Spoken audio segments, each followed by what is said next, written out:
वक्तृत्वात् तात्विकार्थानाम् उपेय पदलंभनात् गुरुरौन मनसे धामनी विश्रांति पददर्शक।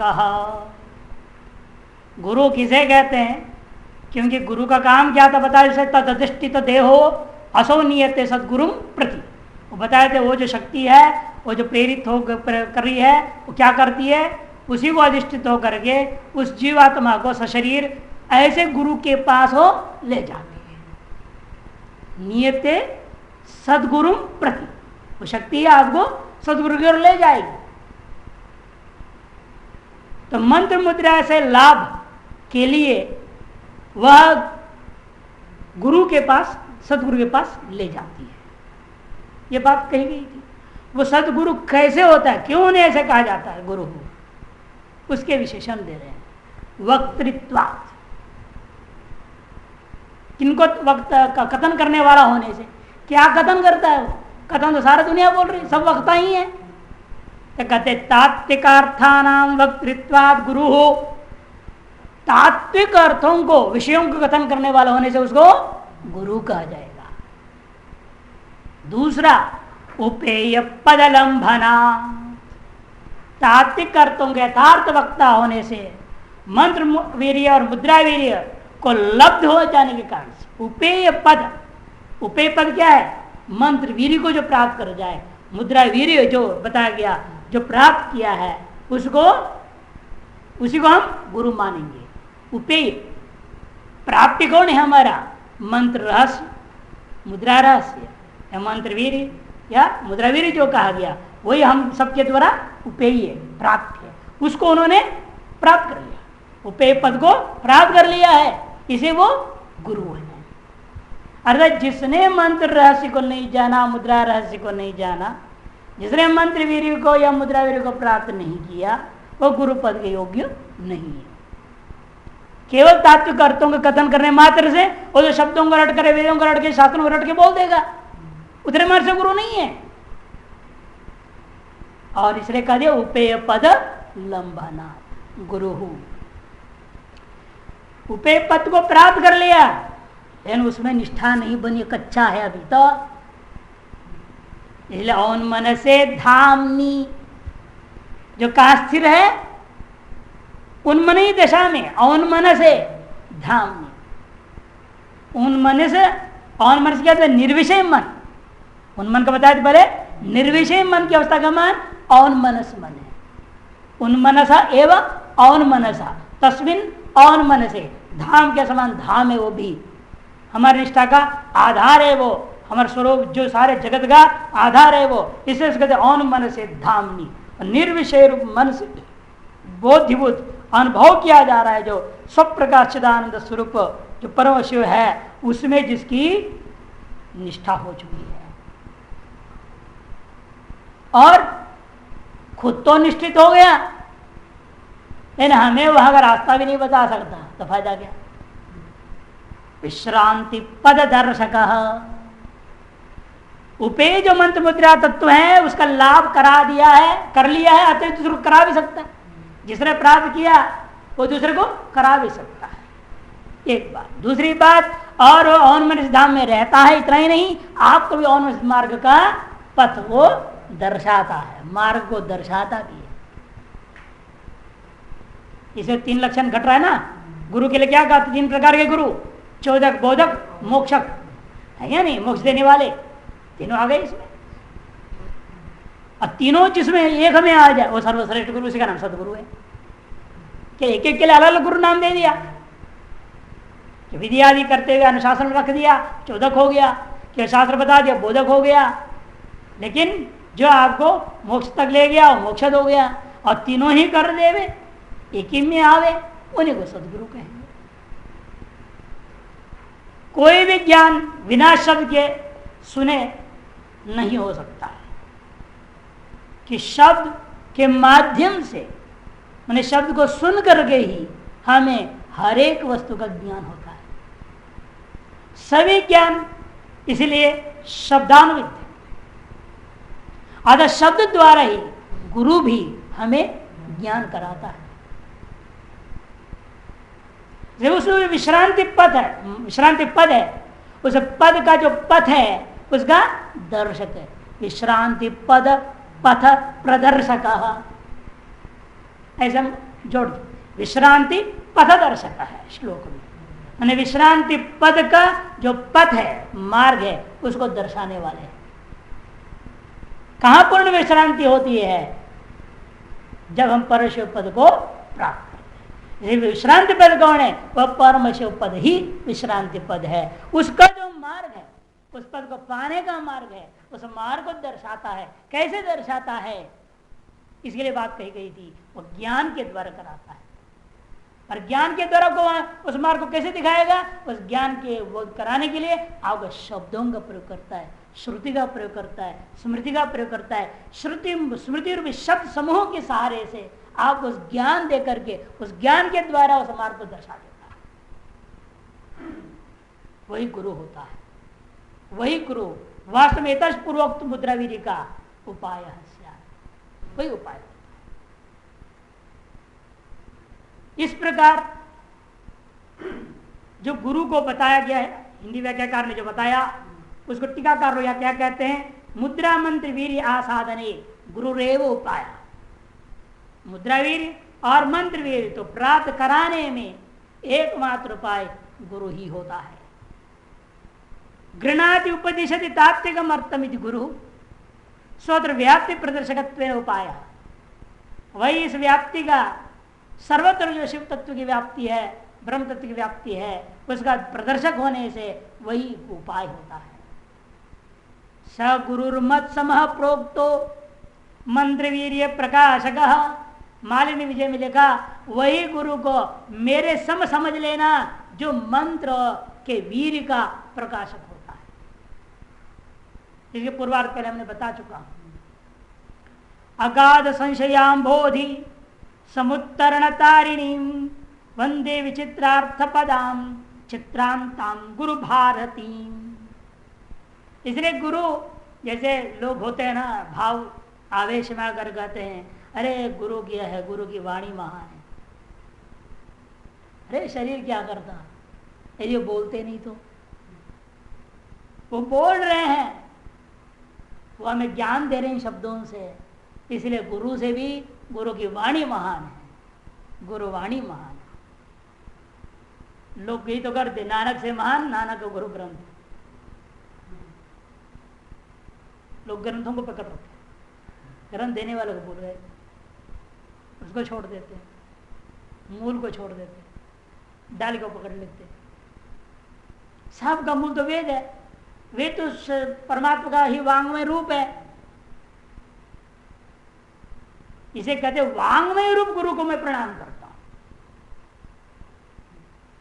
मैंने वेद ही वास्तविक गुरु है, उसको मैं प्रणाम करता हूं। और जिस शरीर में, जिस वाणी में वेद श्रुति स्मृति वेदांत बोला जा रहा हो, उस वाणी से महान वाणी नहीं, वही वाणी है जिसको मैं प्रणाम करता हूं।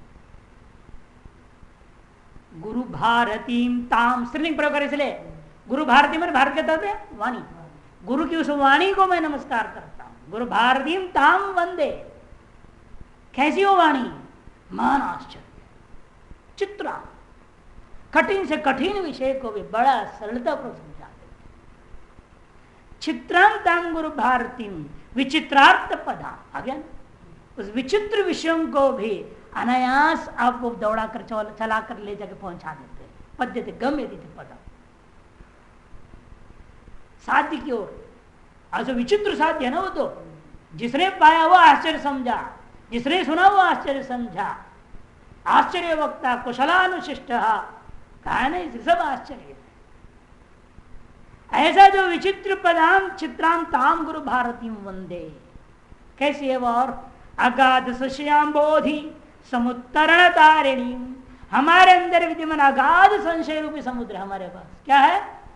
अज्ञानी के पास संशय रूपा समुद्र है, अगाध, अत्यंत गंभीर विशाल संशय विपर्य भ्रांतियां रूपा समुद्र हमारे पास बैठा हुआ है। इस समुद्र में हम डुबकी लगा रहे बेचारे, हम बेचारे समुद्र डुबकी लगाने वालों को तरा देते हैं। जो अपने इस दिव्य वाणी के द्वारा ऐसा गुरुवाणी को मैं नमस्कार करता हूं।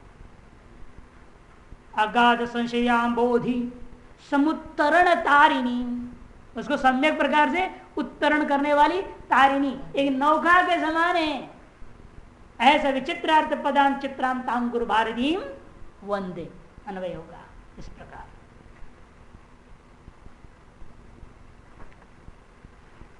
और कहते हैं पर्यायन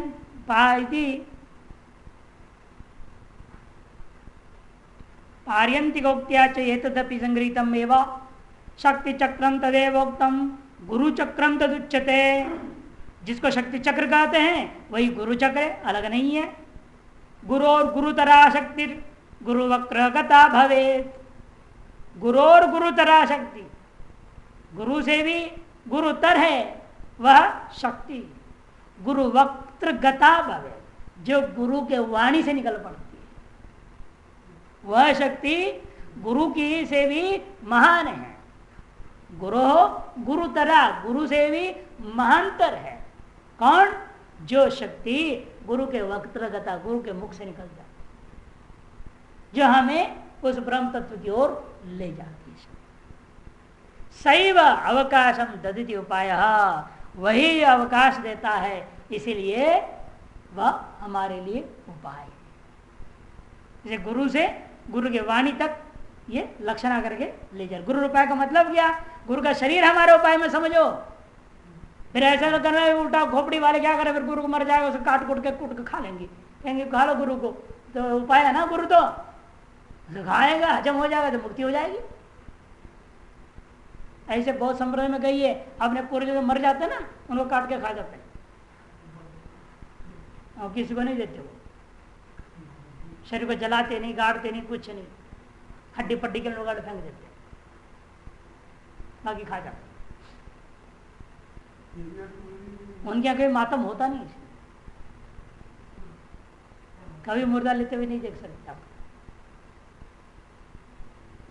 ऐसे भी संप्रदाय के लोग हैं। उल्टा अर्थ लगा लेंगे ना, और महापुरुष तो उनके मांस को खाएंगे तो उनका खून का सारा असर हम पर पड़ेगा, उनकी बुद्धि ज्ञान सब हमको मिल जाएगा। उल्टा जब गुरु उपाय कर को उल्टा अर्थ लगा दे, इसलिए इन्होंने जान करके लक्षणा कर दिया। गुरु से भी गुरु की वह वाणी श्रेष्ठ है, गुरुतर है, ताकि क्योंकि उन्हीं शब्दों के द्वारा हम शिष्यों को उद्धार होना है। उनके शरीर का हाड़ मांस पतली से कुछ नहीं होने वाला।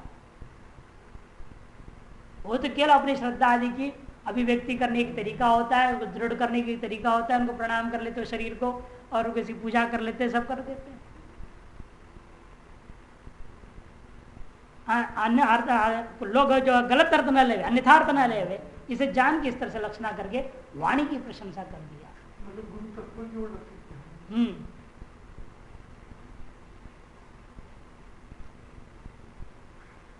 जैसे कहते वैराग्य उपगतो देहो, वैराग्य को प्राप्त किया हुआ जो जीव है, शिष्य है, उसके शरीर को सदगुरु के प्रति बलात् सन्निहित होते, बल पूर्वक ले जाती है शक्तियां। अपने आप आपके अंदर प्रेरणा होने लगेगा, आपको ले जाएंगे। इसे किसी के भागने की जरूरत नहीं है। हम बाहर, हमने पता है ना अपने जीवन के, हमने कई गुरुओं के चक्कर काटे परेशान, मैंने छोड़ दिया, छोड़ो। जहां गया वहीं खटपट दिखता था, जो पूछे वो जवाब भी ठीक से न दे, तो हमने कह देता ये ठीक नहीं, और छोड़ दो। हमारे लिए गुरु पैदा नहीं हुआ मान लो, या हम किसी गुरु के लायक हम शिष्य नहीं है मान लो, छुट्टी पाई। दोनों में कहीं ना कहीं गड़बड़ी है ना। या तो हम लायक शिष्य लायक बनने लायक नहीं है, या हमारे लायक कोई गुरु भगवान अभी तक पैदा नहीं किया। दो में भी मानना पड़ेगा। तो ठंडा हो गया, बैठ गया, फिर अपने आप संयोग बना दिया। कैसे कैसे वो कैसे कैसे गए, कहाँ कहाँ कैसे कैसे संत मिल गए, बड़े बड़े एक से महान सोते ही सब होते गए। सोचे भी नहीं थे कभी ऐसे जाएंगे, ऐसे लोगों से मिलेंगे, ढूंढ कुछ भी। जब सोचे थे, ढूंढे थे, तब मिले नहीं। जब सोचना बंद किया, ढूंढना बंद किया, तब सब कुछ मिल गया।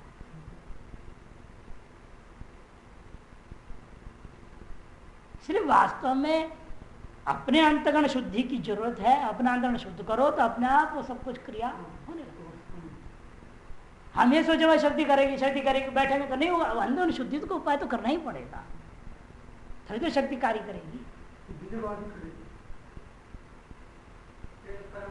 लोग कहने शुद्धि भी वही करेगी ना,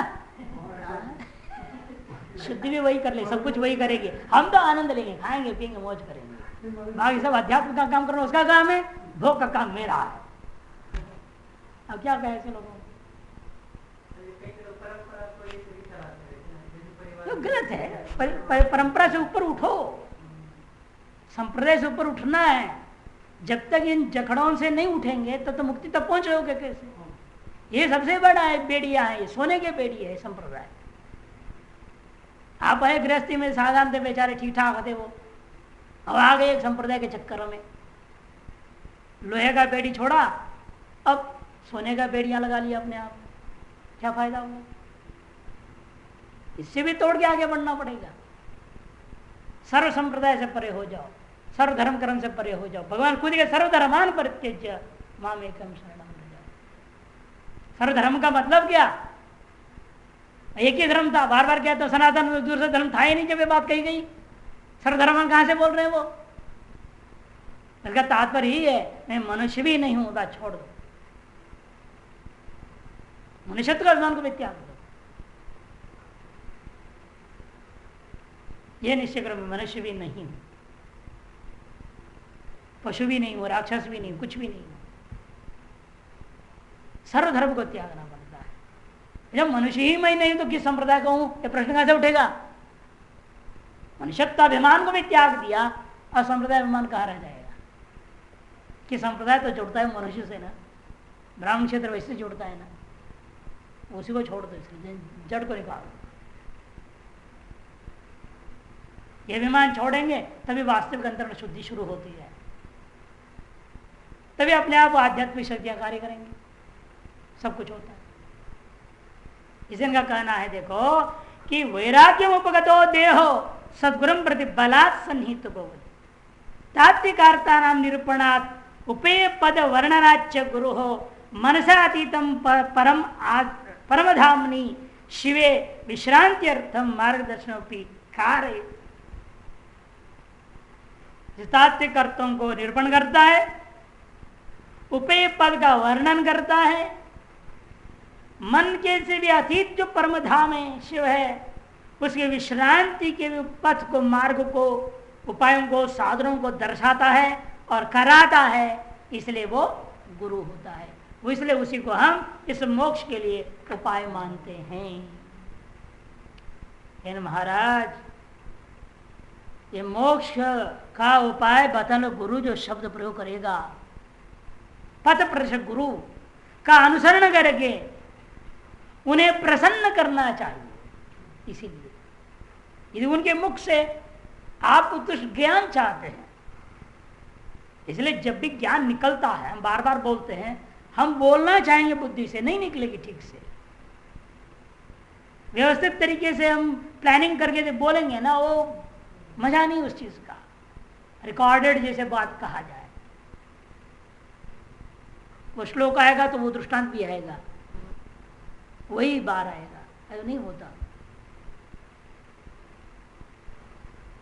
जरूरी नहीं वही आ जावे, किस तरह से किन शब्दावलियों से प्रस्तुत हो, कोई जरूरी नहीं होता। निर्भर होता है श्रोताओं के ऊपर, अधिकारी जो बैठे उनके ऊपर निर्भर होता है, उनकी भावनाएं, उनकी जिज्ञासा, उनकी अंतर्मन शुद्धि पर निर्भर होता है। तो कैसे शब्द निकलते हैं, किस तरह से ज्ञान निकलता है। हर बार हम पढ़ाते हैं, खुद को पता नहीं लगता है, पहले बार कुछ और था, अब और कुछ और निकलता है। कितने बार रिकॉर्डिंग करें, कितने जो है अपने संस्करण रखें, पहला संस्करण गीता, दूसरी संस्करण गीता हो गई, 2 हो गई ये गीता, उपनिषद भी 2 बार हो चुकी है, और क्या कैसे हम करते हैं, कितना बार। लेकिन हर बार कुछ नया अपने आप अधिकारियों के अनुसार उसको प्राप्त होता है। इसे विचार कर रहे हैं या कह रहे हैं, इस प्रकार पथ प्रदर्शक गुरु का अनुसरण करके उन्हें प्रसन्न करना चाहिए। और अनुग्रह प्रवण, प्रसन्न करने का मतलब क्या? उन वो जो अनुग्रह शक्ति, ईश्वर की अनुग्रह शक्ति उनके माध्यम से आना है, वो हमारी ओर बहे। अनुग्रह शक्ति हमारी ओर बहना चाहिए। बहेंगे कैसे वो? जब उन्हें आप प्रसन्न करेंगे। गाय को प्रसन्न करो, दूध बहता है। प्रसन्न कैसे करें? उसके बच्चे को उसको छोड़ दो,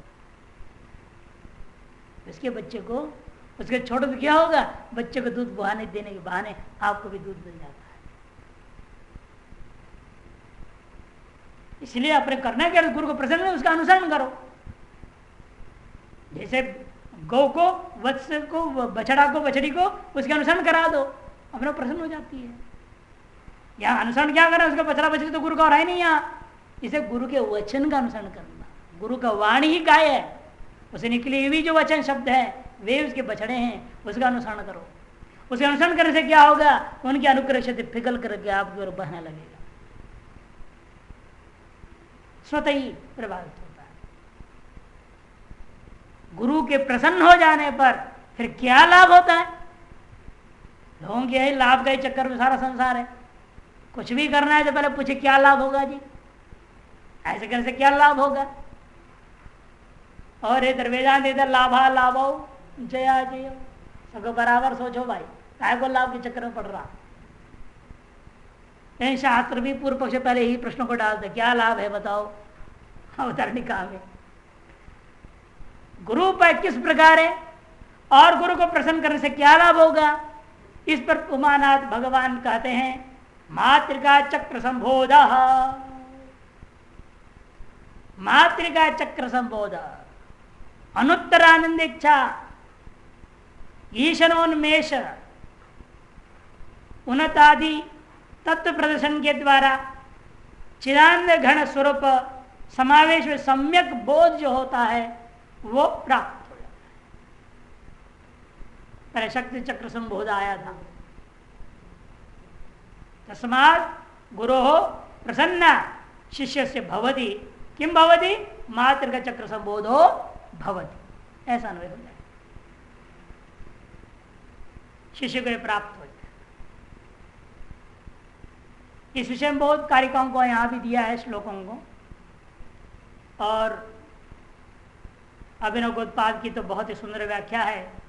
जैसे अ से हा अह के द्वारा सारी सृष्टि हुई, कैसे हुई, क्या हुई, सारी प्रक्रिया बहुत सुंदर ढंग से कहेंगे। देखिए, हिंदी वाले तो थोड़ा बोल रहे हैं, फिर संस्कृत में थोड़ा है, जो कमी हो पूरा कर दूंगा।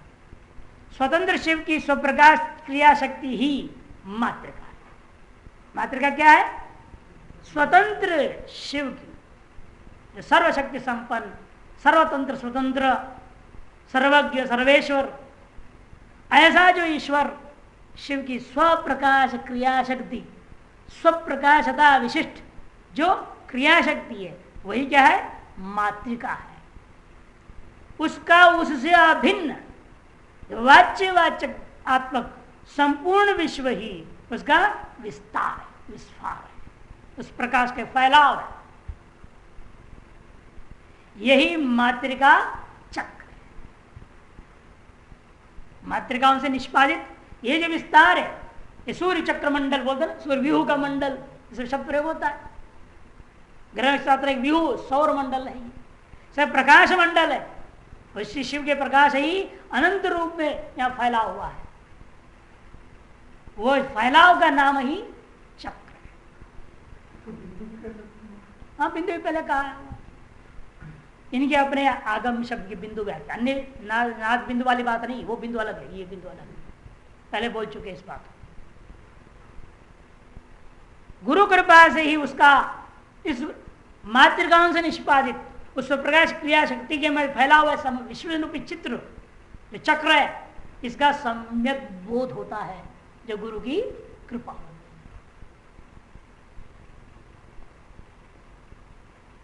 यानी शिव स्वरूप स्वात्म शक्ति रूप ही सभी वाच्यवाचक है, इस प्रकार का संबोध साधक को हो जाता है।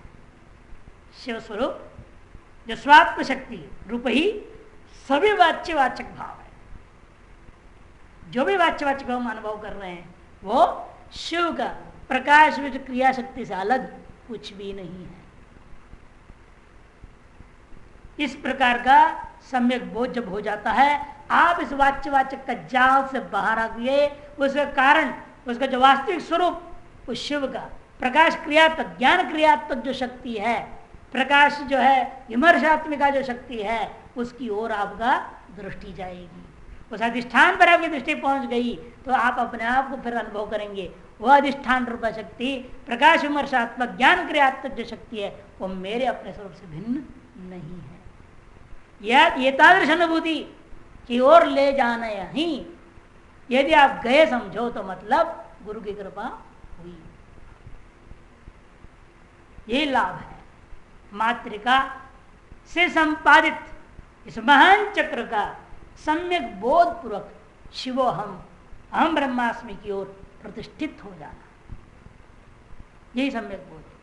उस दशा में वह जिस किसी इच्छा से संबद्ध असंबद्ध भाषा अथवा संस्कृत जो कुछ बोल जाता है उसमें मांत्रवीर ही उतर आता है? हाँ।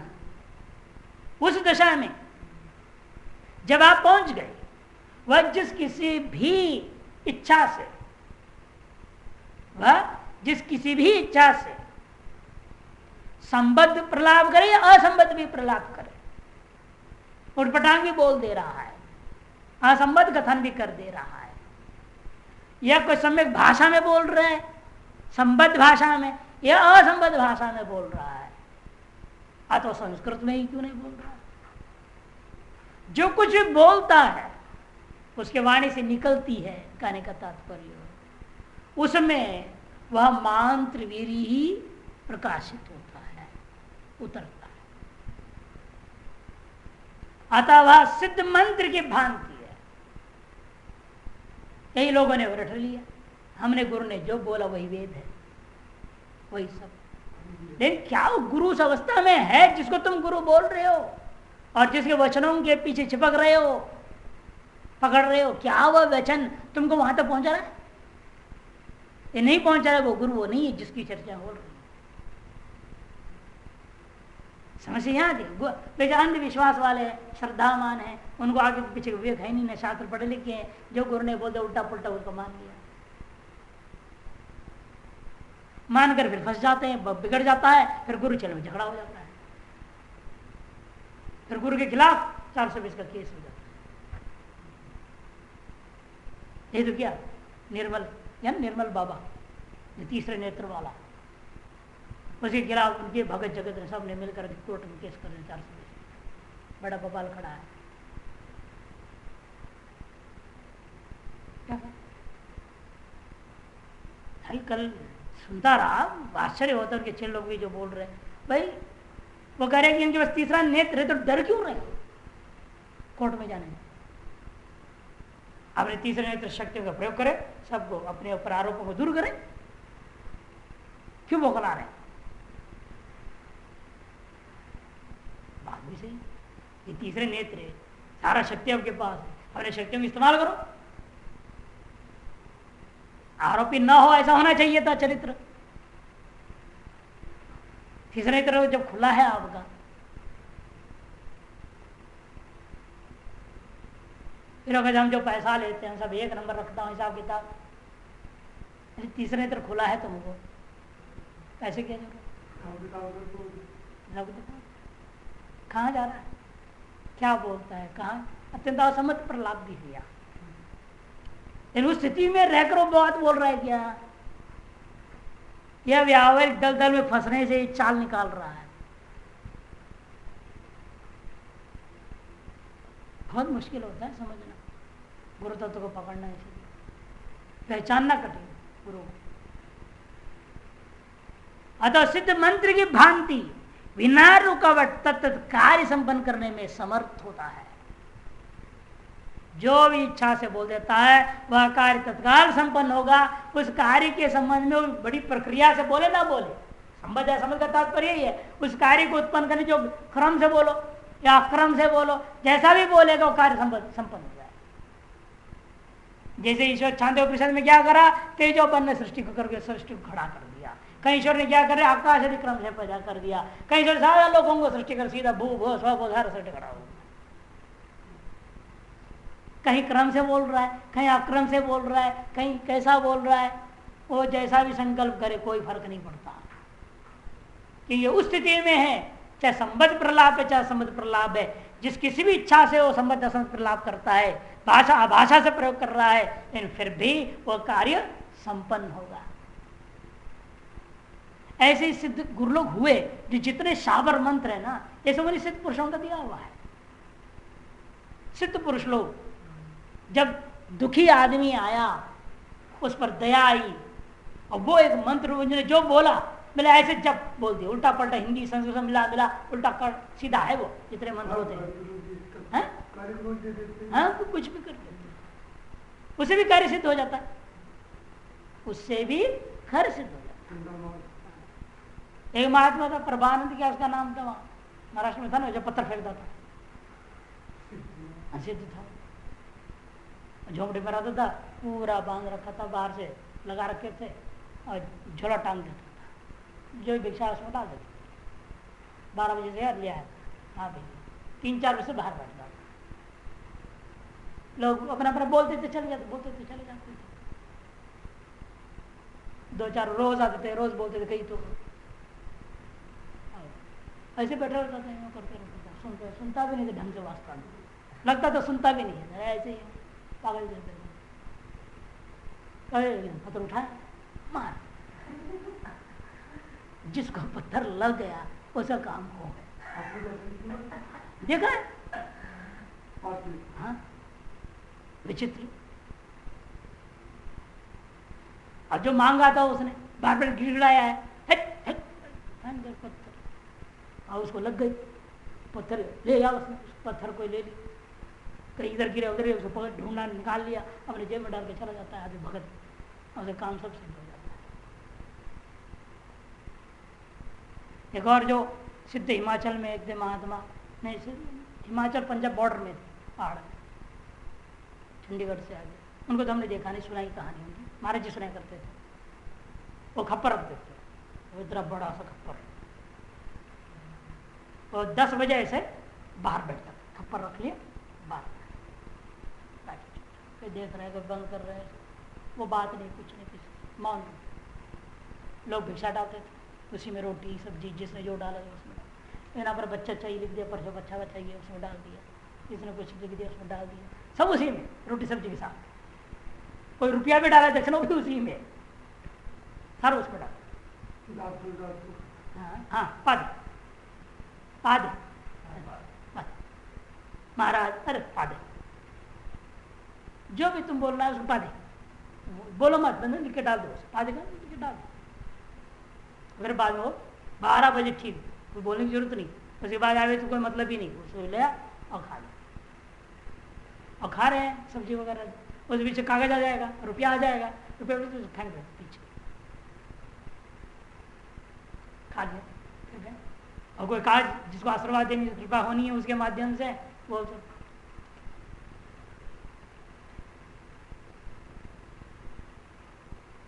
उस आदमी के आंख पे नहीं खोल रहे हैं, वो आदमी कहाँ बैठा पता है, जिसने लिखा है बताओ, और उसी की ओर फेंक देते थे कागज, आओ कागज ले लेते, मैं हो गया, हमारा काम हो गया, उसका काम से जो भी वो लिखा होगा उसको वो चीज मिल गई। महाराज जी सुनाते थे कहानी, हाँ क्या जो ज्ञानी थे उस महान अवस्था में पहुंच चुके हैं, जो ज्ञान क्रिया शक्ति को अपने स्वरूपभूत मान करके सारा संसार को अपने अभिन्न मान के बैठे हुए, वो आंख बंद रहे खुला रहे, उनको सब ज्ञान है सारी चीज का, और किसके प्रारंभ में किसकी ईश्वर की कृपा से किसको क्या मिलना उसे पता है, वो जानते हैं मैं ये निमित्त मात्र है, इसी माध्यम से उसकी कृपा हो रहा है नहीं, मेरी कृपा से मेरे आशीर्वाद से कभी नहीं। कोई आके बाद बोल दो महाराज अब कृपा से बेटा हो गया, आपका इसका नामकरण कर दो, भाई ईश्वर ने दिया, ईश्वर का नाम रख दो, बोलते थे ईश्वर ने दिया है तेरे को, हमने कहा ईश्वर का नाम रख दो, जो आपकी मर्जी वो भगवान जो भी उसको प्रिय हो उसका नाम रख देते, आदेश हो गया ईश्वर को कोई नाम रख दो, कई तो मूर्ख ऐसे भी थे, उन्होंने ईश्वर का नाम बोल रहे, वो बोले ईश्वर नाम रख दो, वो काकू खा गए, ईश्वर नाम रखो बोला उन्होंने, तो हमारे बेटे का नाम ईश्वर है, ईश्वर सिंह हो गया। उस क्षेत्र में बहुत लोगों का नाम ईश्वर है, कोई ईश्वर पाल कर दे, कोई ईश्वर सिंह कर दे, कोई ईश्वर धन रह दे, कोई बहुत लोग ऐसे भ्रांति से नाम रख दीजिए। कई बार गुरु के शब्दावली को स्पष्ट ना सुने, आदमी भावना में रहता ना आदमी, वो ठीक से पूरा सुनता भी नहीं, खुशी के मारे कोई इनकी कृपा से हो गई, वो मान रहे कि ईश्वर कृपा से भी ईश्वर का नाम रख दो। इस तरह सिद्ध पुरुष लोग होते थे, उस अवस्था में पहुंचे हुए थे। यार तात्पर्य नहीं कि रिद्धि सिद्धि का प्रयोग करेंगे, ये नहीं है, हो जाता है। उनके माध्यम से जिनको कल्याण करना ईश्वर चाहेगा, वो उनके माध्यम से हो जाता है, वो करते नहीं कुछ। ये हम बताना है, जब वो सामर्थ्य है। इस तरह से गुरु भी शिष्य को क्या किया, रामानुजाचार्य सिद्ध महापुरुष, उन्हें क्या किया, बार बार उल्टा सा प्रश्न पूछता था। कबीर हाथ में खड़ा से मार दिया, खड़ा उठा के मार दिया, और उसको पूरा ज्ञान हो गया, एकदम खुल गया सारा चीज, पूर्ण ब्रह्म ज्ञान हो गया। आज भी इसलिए कबीर संप्रदाय वाले उस जगह पर जाते हैं, उस मठ में, कबीर चौराहे क्षेत्र बोलते हैं उसको, बनारस में, वहां मठ में जाके उन कढ़ाओं को आज भी पूजा करते हैं। तो इन्हीं कड़ाओं के चोट से हमारे गुरु ब्रह्म ज्ञानी हो गए। आज चरण पादुका की पूजा होती है। अब असंबद्ध है तो भाषा थोड़ी है, मारना ही कोई भाषा होती है। और रामकृष्ण परमहंस थे, सबका सबको साला बोलते थे, साले बक, काम हो गया उसका, बोलो मत, ऐसे बोलते, हर बात में साला बोलते, हर क्यों साला बोलते। जाओ प्रेम से बोला आओ बैठो का मतलब आपको कोई काम होने वाला नहीं है। जब सब साला नहीं बोलेंगे, उनकी आपको कोई काम होता नहीं। ये उनके ग्रंथों में लिखा हुआ है, उनके शिष्यों ने लिखा। वहीं से कोई प्रथा नहीं चलता है, और आपको लगता है गाली बोल रहे, लेकिन गाली नहीं था, वो उस भाषा से आशीर्वाद निकलती थी उनके मुंह से। इसे कहते शब्द संबद्ध हो असंबद्ध हो, उसे कोई मतलब नहीं। भाषा सुशील हो अशील हो, कोई बात नहीं, मतलब नहीं। संस्कृत हो या हिंदी हो, कोई मतलब नहीं। किंतु सिद्ध मंत्र की भांति बिना कोई रुकावट का उस कार्य को वह शब्द संपन्न कर देते थे, करने में समर्थ होते थे। आज भी स्थिति को अनेकों में देखने को मिल जाता है, इधर उधर क्वचित है, कम है, ज्यादा नहीं है। लेकिन पांचों शक्तियां उसके अंदर आ जाती है। कहने का तात्पर्य है पांचों शक्ति क्या है, सृष्टि, स्थिति, निरोध, लय, और लय, निरोध और अनुग्रह। पांचों शक्तियां उसमें क्रियाशील हो जाती है। भले वो सृष्टि नहीं करता, पहले बता चुके हैं, सृष्टि नहीं करेगा, स्थिति नहीं करेगा, लय नहीं करेगा, लेकिन निरोध और अनुग्रह तो करता है। करता है मतलब होता है, वास्तव में उसके माध्यम से होता है। ईश्वरीय शक्ति उसके माध्यम से करता है। ये